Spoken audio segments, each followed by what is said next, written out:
कि मोर सराध ना कर पार जाए।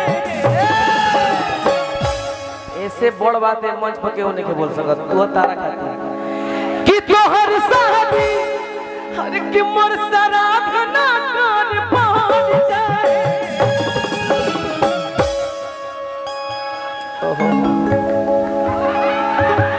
हर की भगवान ना कर सहे के दिनवा लौट जाए। भगवान ना कर सहे के दिनवा लौट जाए। जाई है मनावा जा खट खट नाई सजना। जाई है मनावा जा खट खट नाई सजना। तोहर शादी मोर सराध ना कर पार जाए। तोहर शादी मोर सराध ना कर पार जाए। क्या तुम्हें पता है ऐ गुलशन, क्या तुम्हें पता है ऐ गुलशन, मेरे दिल पर आने वाले हैं।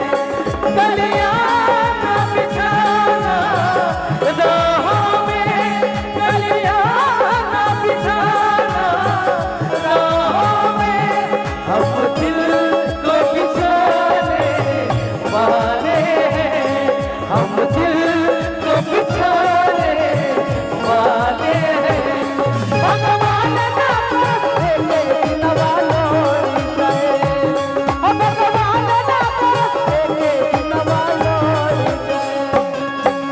क्या करते थे साजना हमसे मिलकर, क्या करते थे साजना हमसे मिलकर। तुम तो जुदाई में अकेले छुप छुप के रोया करते थे। रोया करते थे। भगवान ना करे के दिनवा लौट जाए। भगवान ना करे के दिनवा लौट जाए।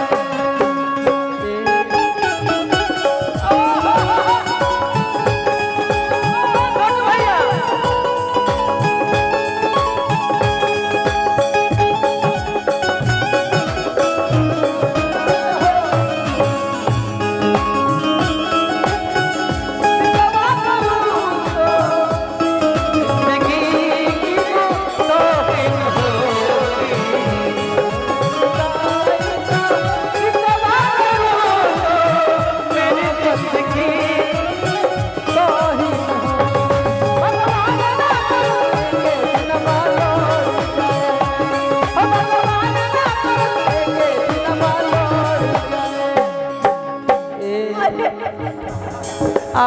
माने हम उठाई तू उठाई भैया गजा भाल भाल उठावे खातिर हम न भाई यार तू काहे डिस्टर्ब करता रहा।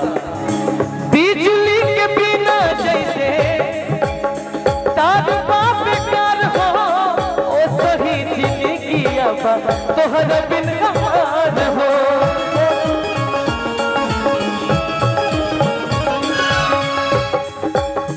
बिजली के बिना जैसे तार बाप प्यार हो ओ सही जिंदगी अब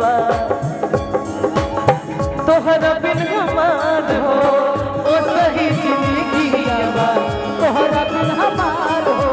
ओ सही जिंदगी अब तोहर बिन अमान हो। हम न चाहब कौन लफड़ा ऐसे मार ही जाए। हम न चाहब कौन लफड़ा ऐसे मार ही जाए। हम न चाहब कौन लफड़ा ऐसे बढ़ जाए। डिम्पल जी अरे कि भगवान ना कर सोए के दिनवा लौट जाए। भगवान ना कर सोए के दिनवा लौट जाए। भगवान ना कर सोए के दिनवा लौट जाए। भगवान ना कर सोए के दिनवा लौट जाए।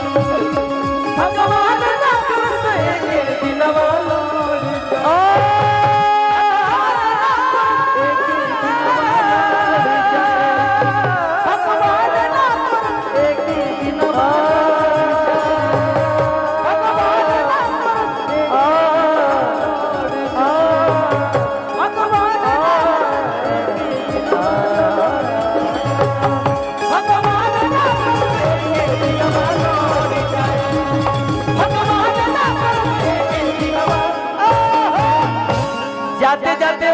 रोआई ना एगो बात कह दे बिरहिया में कि रोज दिन